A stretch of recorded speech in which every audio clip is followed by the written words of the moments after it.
बिस्मिल्लाहिर्रहमानिर्रहीम। अस्सलाम वालेकुम नाज़रीन, आपको हमारे फेसबुक पेज और यूट्यूब चैनल पे खुश आमदीद।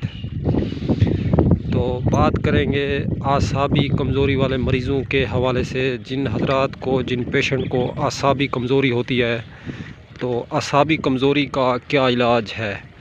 आसाबी कमज़ोरी के हवाले से मैं अर्ज़ करना चाहूँगा कि दूध के अंदर हल्दी शामिल करके अगर पी ली जाए तो आसाबी कमज़ोरी दूर हो जाती है। जिस्म की थकावट और जिस्म की दर्दें जो है ख़त्म होना शुरू हो जाती है। तो एक पाव या एक कप या आधा किलो दूध जितना आप सहब हैसियत है पी सकते हैं, उसके अंदर चौथाई चम्मच हल्दी का ऐड कर दें और चौथाई चम्मच हल्दी का डालने के बाद उस दूध को हिला के पी लिया जाए, तो आपका ये तमाम तर मसाइल जो है आसानी से हल हो सकते हैं।